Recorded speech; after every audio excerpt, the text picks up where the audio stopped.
안녕하세요. 누구나 알기 쉬운 엑셀 함수 14번째 시간입니다. 오늘은 엑셀 함수 중 논리 함수를 배워보는 시간입니다. 그중 논리 함수의 대표라고 할 수 있는 if 함수에 대해 알아보겠습니다. 엑셀을 사용하는 데 있어 함수 중 논리 함수를 모른다고 하면 함수를 잘 모른다고 할 정도로 필수 함수의 하나라고 할 수 있는 if 함수가 있습니다. if 함수는 논리식의 결과가 참인지 거짓인지를 판별하여 결과에 따라 값을 다르게 지정할 수 있습니다. 즉, 논리식의 결과가 참이면 true에 해당하는 A 값을 반환하고 거짓이면 false에 해당하는 B 값을 반환합니다. 자, 그럼 이제 실습 파일을 열어서 직접 사용해 보면서 해당 함수를 어떻게 사용해야 되는지 알아보겠습니다. 오늘 사용할 파일은 엑셀 14 논리함수 1번 파일입니다. 자, 엑셀 14 논리함수 1번 해당하는 파일을 열어주시면 되겠습니다. 그럼 먼저 첫 번째 시트인 if 함수 시트부터 보도록 하겠습니다. 자, if 함수 시트를 선택해 주시면 되겠습니다. 자, if 함수 시트 내용을 보니까요. 거래 금액에 따른 수수료를 구하라고 합니다. 그런데 수수료는 거래 금액의 5%라고 되어 있네요.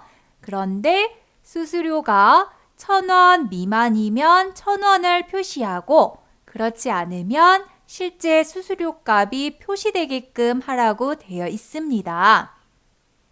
즉 1,000원과 거래 금액의 5%가 계산된 두 개의 값 중에 큰 값을 구하면 되는 겁니다. 그러면 숫자 값 중 큰 값을 구하는 max 함수를 사용하면 되겠네요. 우리 max 함수 사용하셨던 거 기억나실까요?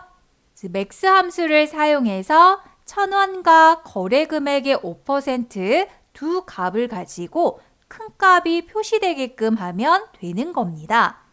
자, 그럼 먼저 수수료를 계산하기 위해서 D5번 셀을 클릭합니다. 자, max 함수를 찾으러 fx 함수 삽입 클릭. 자, 함수 마법사 창이 열렸습니다. 범주 선택은 최근에 사용한 함수로 되어 있습니다. 자, 그 아래에 max라고 해서 최근에 사용한 적이 있다면 함수 이름이 들어 있을 거고요. 그렇지 않다면 범주를 바꿔주셔야 되겠네요. 자, 범주는 통계를 선택하시면 되겠습니다. 자, 범주에 통계를 클릭합니다. 자, 통계 함수 중에서 max라고 하는 함수를 찾으러 내려가 보시면 max 최대값을 구하는 함수의 이름이 보이실 겁니다. 찾으셨나요? max 함수 찾으셨다면 아래 확인을 클릭. 자, max 함수에 대한 인수창이 열렸습니다. 자, max 함수 안에 각각의 사용될 조건값들을 넣어주도록 하겠습니다. 먼저 첫 번째 인수 자리에 들어와 있는 셀 주소는 지우고, 자, 수수료가 1,000원 미만이라고 하면 1,000원이 표시가 돼야 됩니다. 자, 그럼 실제 셀에 적어진 숫자 값 중에 하나는 1,000원이 되겠네요. 자, 넘버 1번 자리에는 1,000을 입력을 하시면 되겠습니다. 자, 두 번째 넘버 2 인수 자리에 클릭. 자, 이번에는 거래 금액의 5%에 해당하는 숫자 값이 입력이 되면 되겠습니다. 그래서 거래 금액이 있는 C5번 셀을 클릭합니다. C5번 셀 클릭 곱하기 5%를 입력을 해주시면 되세요. 즉시 5번 셀에 있는 거래 금액의 5%가 곱해진 값이 수수료가 되겠습니다. 자, 이렇게 입력된 값의 가장 큰 값이 해당하는 셀에 표시가 되겠습니다. 자, 그럼 확인을 클릭할까요? 자, 확인 클릭. 자, 거래 금액의 17,000원에 해당하는 수수료가 1,000원 미만이어서 1,000원이라는 결과값이 나왔네요. 자, 그럼 이어서 실금액을 구해 보겠습니다. 실금액은 거래 금액에서 수수료를 제외한 금액이 실금액이 되겠습니다. 그럼 직접 계산하기 위해서 이 5번 셀 클릭. 자, 등호는 거래 금액이 있는 C5번 셀 클릭 빼기 수수료가 구해진 D5번 셀 클릭. 거래 금액에서 수수료를 제외한 금액이 실금액이 되겠습니다. 자, 이렇게 결과가 나왔습니다. 자, 그럼 두 결과값을 같이 선택을 하셔서 아래로 채우기를 해보겠습니다. 자, 각각의 거래 금액을 가지고 수수료와 실금액이 구해졌네요. 자, 수수료를 보니 거래 금액의 5%를 기준으로 1,000원 미만이면 1,000원이 들어오고 1,000원이 넘으면 그 넘은 금액이 수수료로 들어왔습니다. 자, 그런데 현재 거래 금액이 1번부터 9번까지만 입력이 되어 있어서 수수료와 실금액도 9번까지만 채우기를 했습니다. 그런데 앞으로 거래 금액은 매번 입력이 될 겁니다. 그럼 거래 금액이 입력될 때마다 수수료가 계산된 위쪽 셀을 복사해서 사용해야 할까요? 그렇게 하는 게 아닌 앞으로 계속해서 거래 금액은 입력된다라고 할 때 수수료가 계산될 해당하는 셀에 미리 수식을 복사해 두면 거래 금액이 입력될 때 알아서 수수료까지 구해지는 겁니다. 즉, 거래 금액이 비어 있을 때는 수수료가 없지만 거래 금액이 입력되면 수수료가 자동으로 구해지도록 하는 거죠. 자, 그럼 미리 수식을 한번 복사를 해보겠습니다. 해당하는 셀을 선택을 하셔서 수식 복사를 위해 채우기 핸들로 아래 방향까지 채우기를 해볼게요. 자, 지금 거래 금액이 없어서 최소 금액인 수수료 1,000이라고 표시가 됐습니다. 그러면서 실금액을 보시면 마이너스 1,000에 해당하는 값이 음수 형식에 관련한 셀 서식의 표시 형식으로 나와 있네요. 지금 현재 입력되어 있는 이 자료의 표시 형식에 관련해서 홈 탭의 상단 표시 형식 그룹을 보시면 숫자라고 하는 서식이 선택되어 있습니다. 자, 이 숫자에 해당하는 표시 형식은 양수와 음수에 따라 표시 방법을 다르게 할 수가 있습니다. 그래서 현재 음수에 해당하는 표시 방법이 빨강색의 괄호 형식으로 음수값을 표시를 해놨습니다. 자, 그런데 이런 형식으로 미리 숫자가 채워져 있는 것보다 화면에는 안 보이게끔 숨기는 게 보기에는 훨씬 더 좋습니다. 그래서 지금같이 거래 금액이 없을 경우에는 수수료와 실금액에는 실제 수식은 있지만 화면에 이처럼 1,000이라고 하는 값이 안 보이게끔 하는 겁니다. 그리고 거래 금액이 입력이 되면 해당하는 셀에 결과에 맞춰서 수수료와 실금액이 나오게 하는 거죠. 즉, 거래 금액에 입력될 자리에 값이 있는가 없는가를 판단을 해서요. 실제 셀에 표시를 할 건가 하지 않을 건가를 작업을 하시는 겁니다. 그래서 if라고 하는 함수를 사용하시면 되세요. 즉, if 함수를 사용해서 거래 금액이 입력될 셀이 비어 있는가, 비어 있지 않은가를 판별을 합니다. 그래서 비어 있으면 값을 표시하지 않고 비어 있지 않으면 즉 거래 금액이 입력되면 수수료를 표시하도록 식을 미리 만들어서 채워 놓는 거죠. 그러면 1번부터 9번까지는 거래 금액이 있으니까 수수료와 실 금액이 계산이 되어서 보여지고요. 10번부터 나머지 값은 거래 금액이 없으니까, 즉 셀이 비어 있으니까 수수료와 실 금액도 비어 있는 상태로 보이게끔 할 수가 있습니다. 자, 그럼 다시 수수료를 계산하러 가보겠습니다. 자, D5번 셀 클릭, 그 다음 수식 입력줄에 현재 max라고 하는 함수가 보이실 겁니다. 이 max라고 작업한 수식은 그대로 사용을 해야 됩니다. 즉 거래 금액의 값이 없을 때는 빈칸으로 표시가 되지만 거래 금액이 있을 때는 max 함수를 사용해서 계산을 해야 됩니다. 자, 그래서 이 max에 해당하는 수식을 복사해서 사용을 하겠습니다. 등호를 제외한 수식을 전부 다 블럭 잡습니다.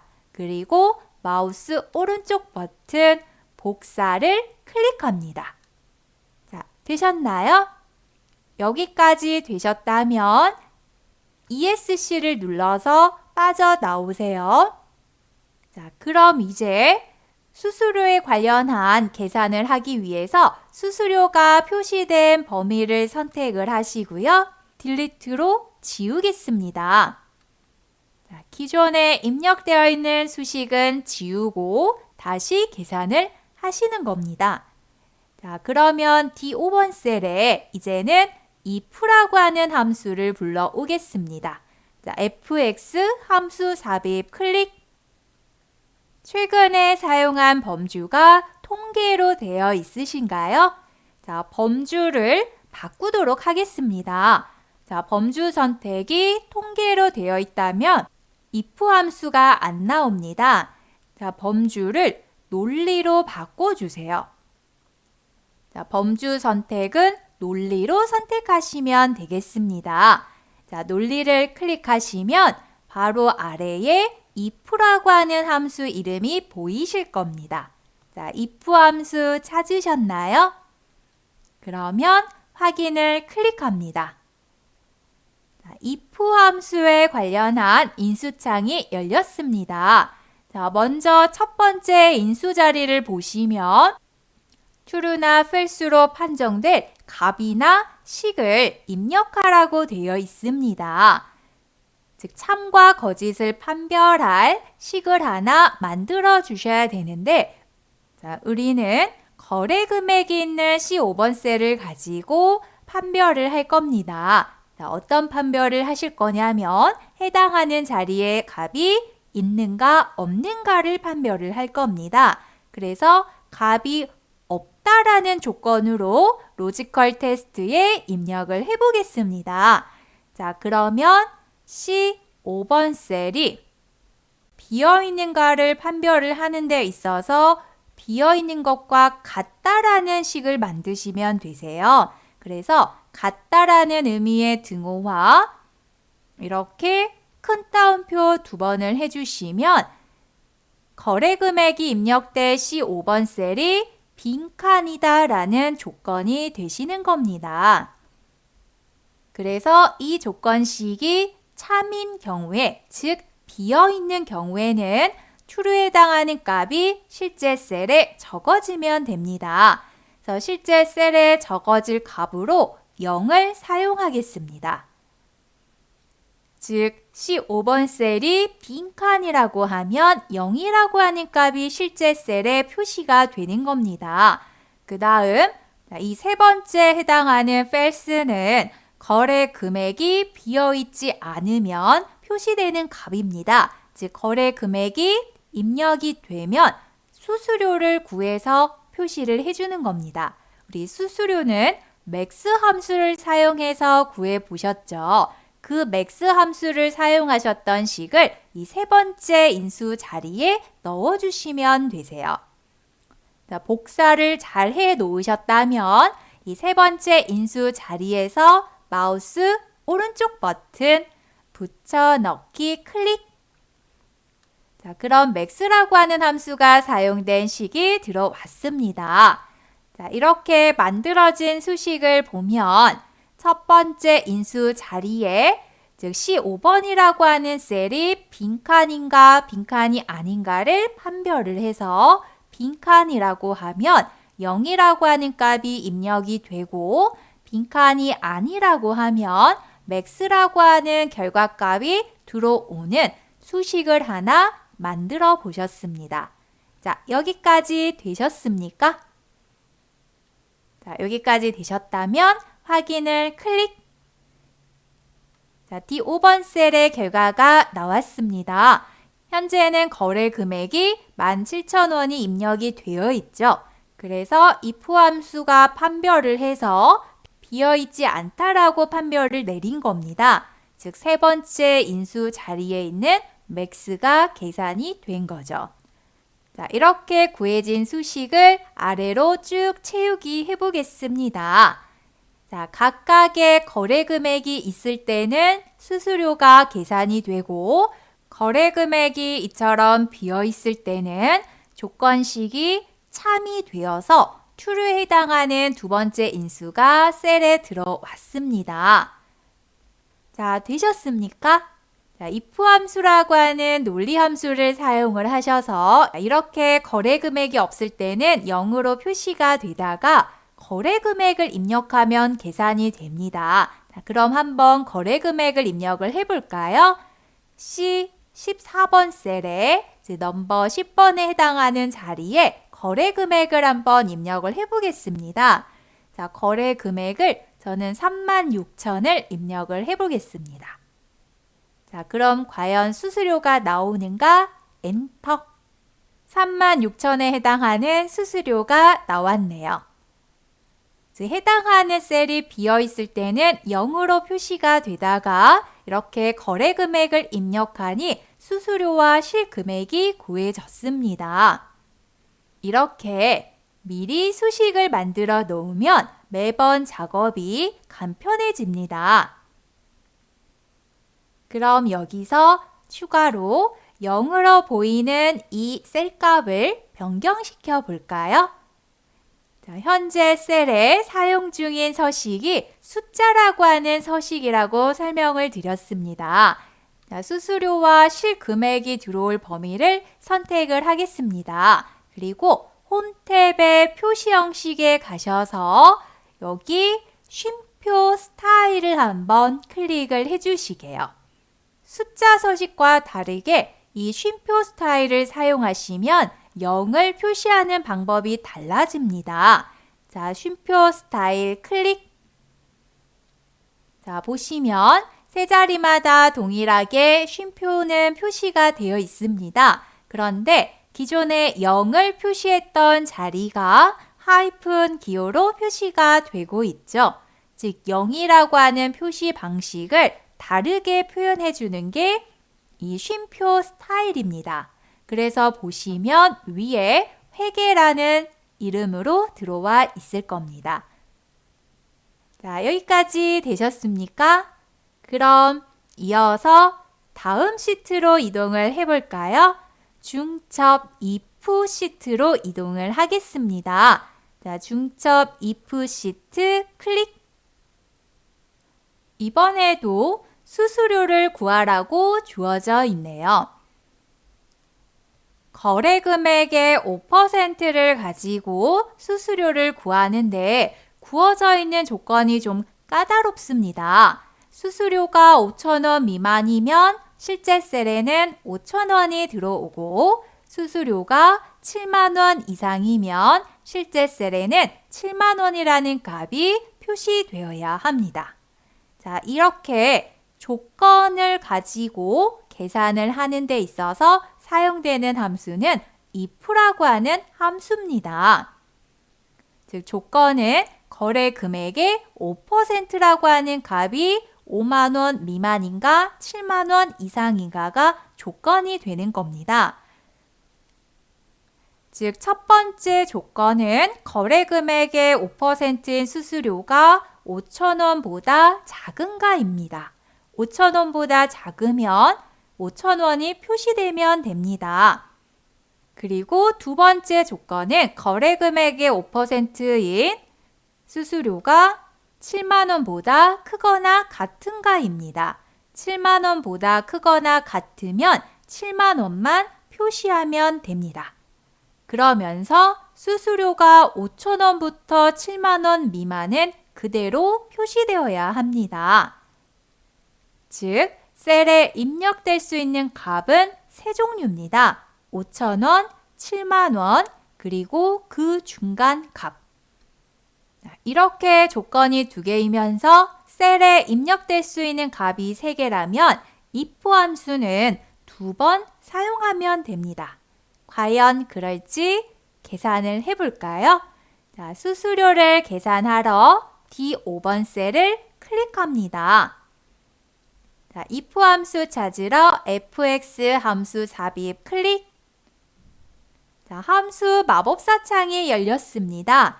범주가 논리로 되어 있다면 if 함수가 바로 보이실 겁니다. 자, if 찾으셨나요? 찾으셨다면 확인을 클릭합니다. 자, if 함수에 관한 인수창이 열렸습니다. 자, 먼저 첫 번째 인수는 true나 false를 판정될 값이나 식을 만드시는데 우리는 거래 금액의 5%를 가지고 해당하는 금액이 5,000원 미만인가가 조건식이 되겠습니다. 그 식을 판별해서 5,000원 미만이면 5,000원만 true에 표시가 되고 5,000원 이상이면 그 다음 값이 표시가 되는 거죠. 자, 그럼 첫 번째 인수는 거래 금액이 있는 C5번 셀 클릭, 그 다음 곱하기 5%. 자, 이렇게 계산된 수수료가 5,000원 미만인가가 조건식입니다. 5,000 미만이라는 표현은 작다라는 등호와 함께 5,000을 입력을 해주시면 됩니다. 그래서 거래 금액의 5%에 해당하는 수수료가 5,000원보다 작은가에 관련한 수식은 이렇게 만드시면 됩니다.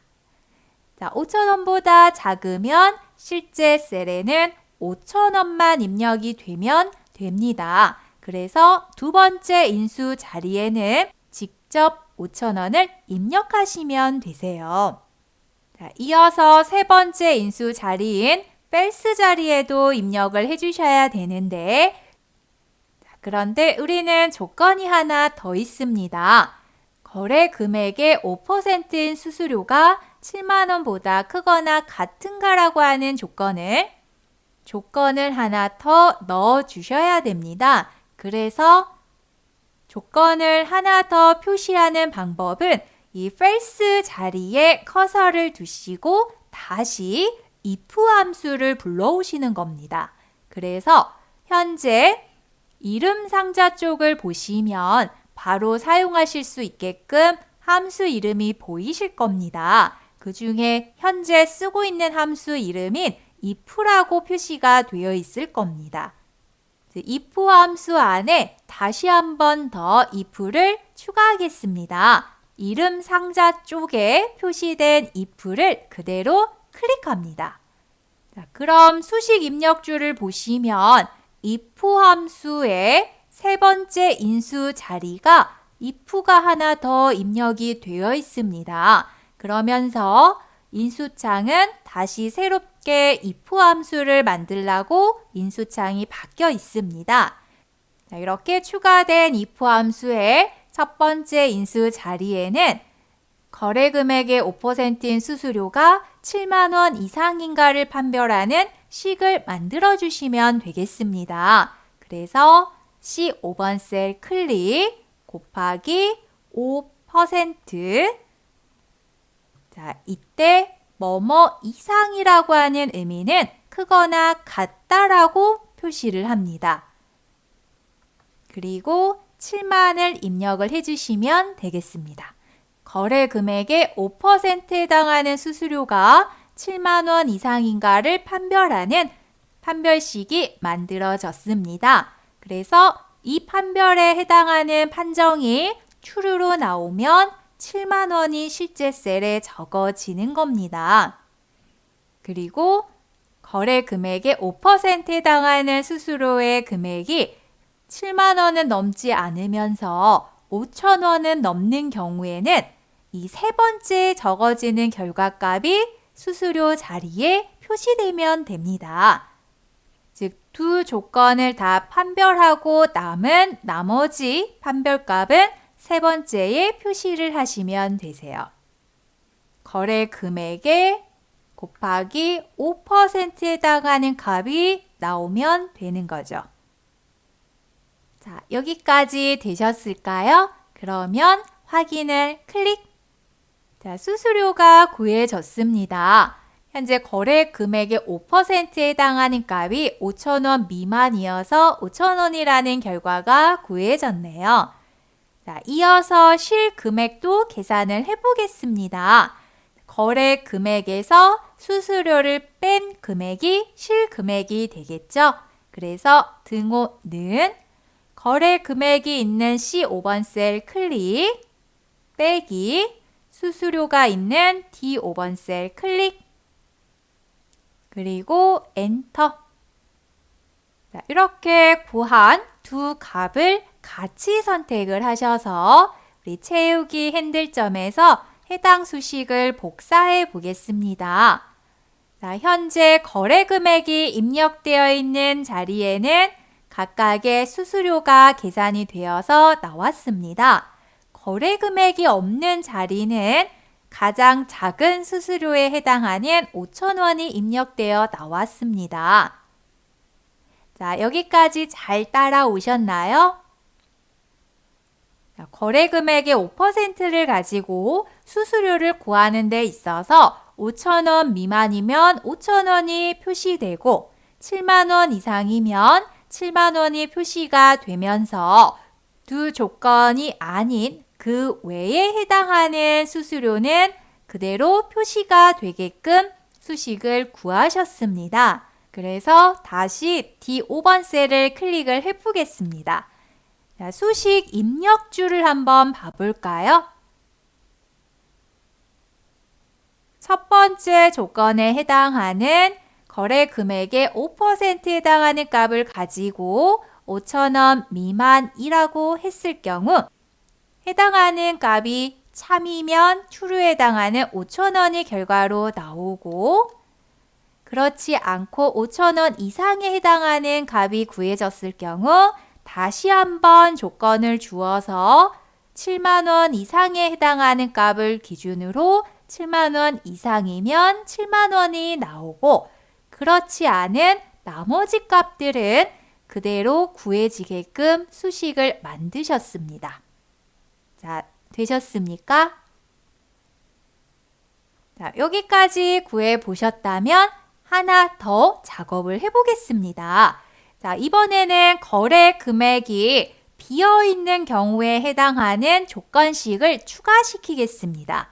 자, 이렇게 수수료를 구했는데 거래 금액이 있을 때와 없을 때에 따라서 해당하는 수식이 이렇게 미리 계산되어서 보이는 것보다 거래 금액이 없을 때는 수수료나 실금액도 안 보이는 게 훨씬 더 깔끔하겠죠. 그래서 판별식을 하나 더 추가를 하는데 이때 추가하는 판별은 거래 금액이 비어있는가 비어있지 않은가입니다.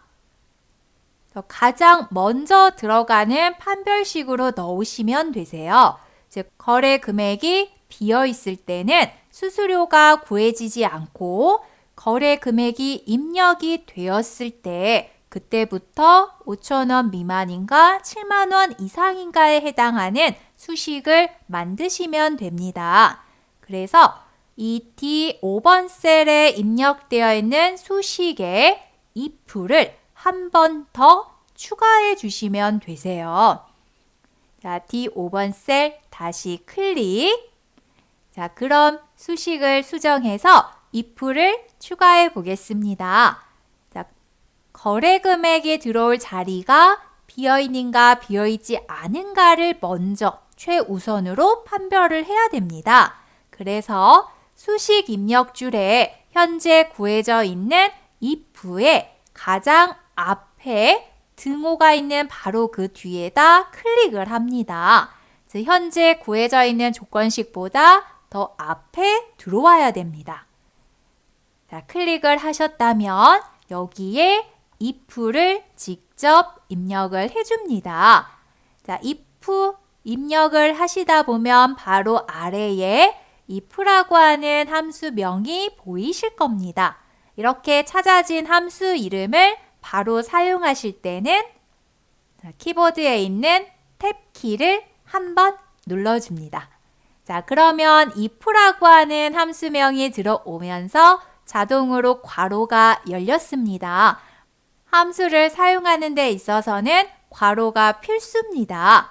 자, 그러면서 첫 번째 인수 자리에 해당하는 로지컬 테스트를 입력해 주시는데, 자, 여기에 첫 번째 조건은 C5번 셀이 비어있는가 비어있지 않은가가 조건입니다. 그래서 C5번 셀이 빈칸과 같은가를 표시하시면 되세요. 이때 빈칸이라고 하는 의미는 큰 따옴표 2번을 입력하시면 됩니다. 자, 이렇게 비어있는가 비어있지 않은가를 판별하는 첫 번째 인수가 만들어졌습니다. 이어서 두 번째 인수를 입력하기 위해 쉼표를 한번 넣어주세요. 이렇게 콤마를 찍어주시면 첫 번째 인수가 끝나고 두 번째 인수를 입력할 수 있는 상태가 됩니다.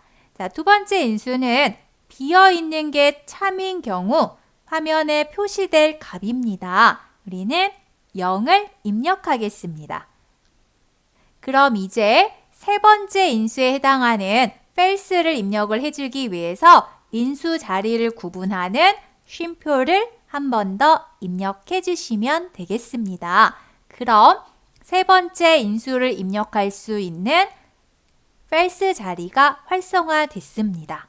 세 번째 인수는 비어있지 않은 경우에 해당하는 값을 표시하시는데 우리는 이미 if 함수로 만들어 놨습니다. 그래서 세 번째 false 자리는 이렇게 비어있지 않은 경우에 다양하게 판별을 해서 구해 보셨죠. 자, 이때 주의하실 게 괄호입니다. 이렇게 수식을 수정을 하시다 보면 괄호가 굉장히 중요합니다.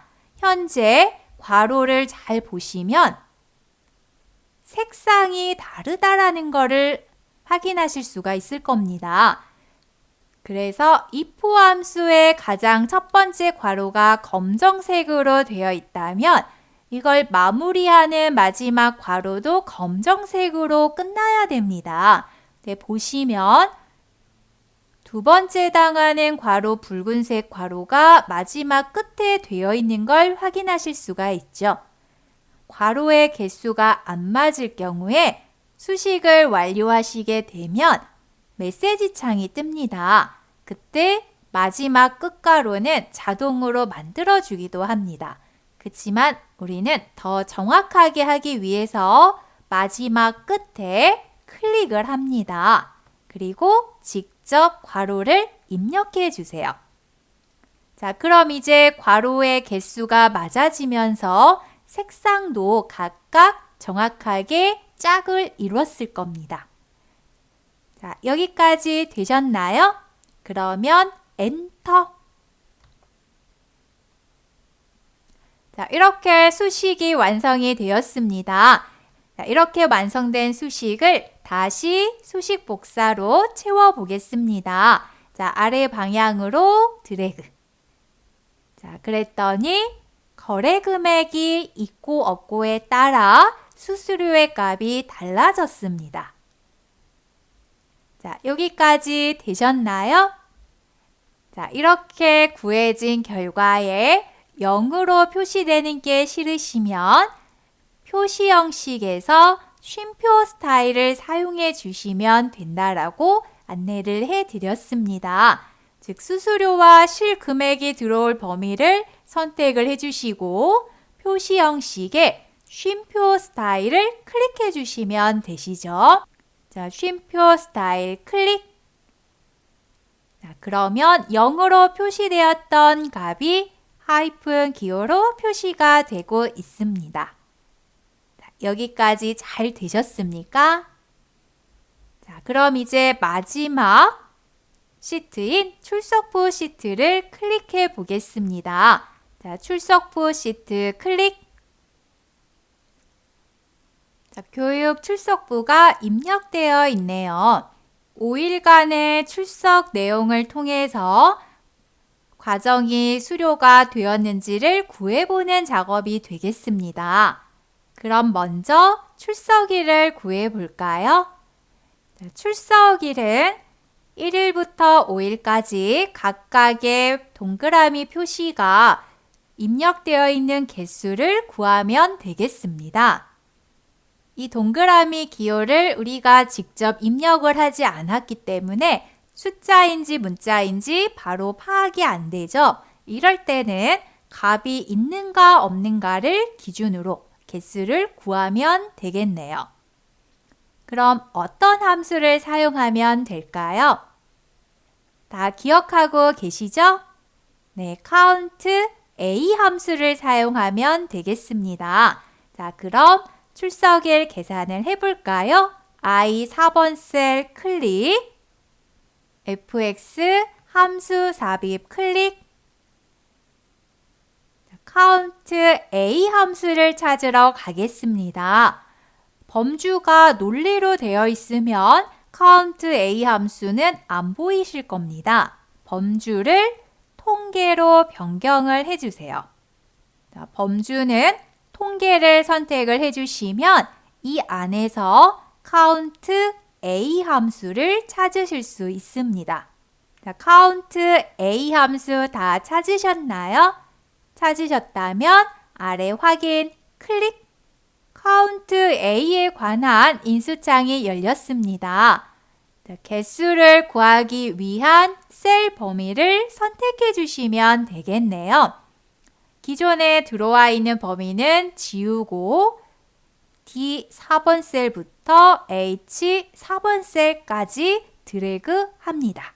즉 1일부터 5일까지 각각의 자리에 출석 확인이 되어 있는가 그 개수를 구하는 함수가 되겠네요. 자, 되셨나요? 그러면 확인을 클릭. 출석일이 구해졌습니다. 자, 수식을 복사하기 위해 채우기 핸들에서 더블 클릭합니다. 각각의 출석일이 구해졌네요. 자, 그럼 이어서 과정 수료를 또 작업을 해볼까요? 자, 과정 수료는 주어져 있는 출석일을 가지고 80% 이상이면 수료라고 하는 값이 입력되게끔 하시면 될 것 같습니다. 자, 출석일의 80%라고 하면 가장 큰 값이 5라고 했을 때의 80%면 4가 되겠네요. 즉 4일을 출석을 하면 과정 수료는 수료라고 표시가 되는 겁니다. 그 외에는 빈칸으로 만들겠습니다. 즉 출석일을 판별해서 4보다 크거나 같으면 수료가 입력이 되고 그렇지 않으면 빈칸이 표시되면 됩니다. 즉 if 함수를 사용하시면 되겠습니다. 자, 과정 수료 구하기 위해서 J4번 셀 클릭, if 함수 찾으러 fx 클릭. 자, 함수 마법사 창이 열렸습니다. 범주가 통계로 되어 있으면 if 함수가 바로 안 보입니다. 자, 범주는 논리로 변경을 해주세요. 자, 범주가 논리가 선택이 되면 바로 if 함수 찾으실 수 있습니다. 찾으셨나요? 자, if 찾으셨다면 아래 확인 클릭. 자, if 함수에 관한 인수창이 열렸습니다. 자, 첫 번째 인수에 해당하는 로지컬 테스트는 출석일을 가지고 판별을 하는 거죠. 그래서 I 4번 셀에 들어오는 값이 4보다 크거나 같은가를 판별하면 됩니다. 그래서 크거나 같다 4라고 입력을 해주시면 되겠네요. 출석일에 입력된 값을 가지고 4보다 크거나 같은 경우에 판별하는 식을 이렇게 만들어 주시면 됩니다. 그럼 이어서 두 번째 true는 출석일을 가지고 4보다 크거나 같은가를 판별을 했을 때 그 값이 맞는 경우에, 즉 true인 경우에 이 셀에 들어올 값입니다. 여기서는 수료라고 입력을 해주시면 되겠습니다. 즉 판별식이 참인 경우에는 수료로 표시가 되고 그렇지 않은 경우에는 이 세 번째 자리에 입력한 false 값이 실제 셀에 표시가 되는 겁니다. 우리는 빈칸으로 표시를 하겠습니다. 빈칸은 따옴표 2번. 자, 이때 수료가 입력되어 있는 셀에 자동으로 큰 따옴표가 붙어 있을 겁니다. 이렇게 인수창을 사용해서 작업을 하시면 문자열에는 자동으로 따옴표 표시를 해줍니다. 네, 인수창을 사용하지 않고 직접 수식을 입력하시겠다 하면 꼭 문자열에는 큰 따옴표로 열고 닫고 해주셔야 됩니다. 자, 여기까지 되셨나요? 그러면 확인을 클릭합니다. 출석일을 가지고 판별을 했을 때 4일 이상에 해당하는 값이 들어와 있어서 과정이 수료가 됐습니다. 자, 그럼 수식을 채워서 확인을 해볼까요? 채우기 핸들점에서 더블 클릭, 각각의 출석일을 판별해서 80%가 넘으면 수료가 되고 80%가 넘지 않으면 빈칸으로 표시가 되었습니다. 자, 여기까지 잘 따라오고 계시죠? 이어서 교육 점수도 구해 보겠습니다. 자, 교육 점수에 해당하는 조건을 보시면 교육 수료자는 2라는 점수를 주고 비수료자는 0이라는 점수를 주라고 나와 있네요. 즉 과정 수료에 수료라고 하는 값이 입력이 되어 있으면 2라는 점수를 주고 그 나머지는 0이라는 값을 주면 됩니다. 자, 그러면 K 4번 셀 클릭, 교육 점수를 구해 보겠습니다. 자, fx 함수 삽입 클릭. 함수 마법사 창에서 범주가 논리로 되어 있다면 바로 if가 보이실 겁니다. if 찾으셨나요? 찾으셨다면 아래 확인 클릭. 자, if 함수에 관한 인수창이 열렸습니다. 자, 첫 번째 판별할 조건식은 과정 수료가 입력되어 있는 제4번 셀을 기준으로 이 해당하는 자리에 수료라고 하는 값이 있으면 2라는 점수를 주어야 합니다. 그래서 조건식을 만드는 데 있어서 이 제4번 셀에 입력된 값이 이 수료라고 하는 값과 같은가 판별을 해주셔야 됩니다. 즉 제4번 셀에 입력되어 있는 값이 수료와 같은가 수식을 이렇게 만들어 주시면 됩니다. 이때 수료는 문자열로 꼭 큰 따옴표 안에 넣어 주셔야 됩니다. 자, 이어서 두 번째 인수는 제4번 셀에 수료가 입력이 되어 있으면 교육 수료자로 2라는 점수를 표시하면 되죠. 그래서 2를 입력을 해줍니다. 이어서 제4번 셀에 수료라는 값이 없으면 해당 자리는 비수료가 돼서 점수를 0을 주면 됩니다. 그래서 수료라는 값이 없는 경우는 false에 해당이 되겠죠. 그래서 세 번째 자리 false에는 0을 입력하시면 됩니다. 자, 여기까지 되셨나요? 그러면 확인을 클릭. 자, 과정 수료에 수료라는 값이 있는가 없는가를 판별을 해서 수료라는 값이 있으면 2라는 값을 준 겁니다. 자, 여기까지 되셨다면 수식을 채워볼까요? 채우기 핸들점에서 더블 클릭. 자, 과정 수료에 값이 있는 경우와 없는 경우에 따라 판별을 해서 2점 또는 0점의 교육 점수가 입력이 되었습니다. 자, 여기까지 되셨습니까? 자, 그럼 오늘 배운 내용을 정리해 보겠습니다. 조건에 따라 참일 때와 거짓일 때 서로 다른 결과를 표시할 경우 사용하는 함수가 if 함수입니다.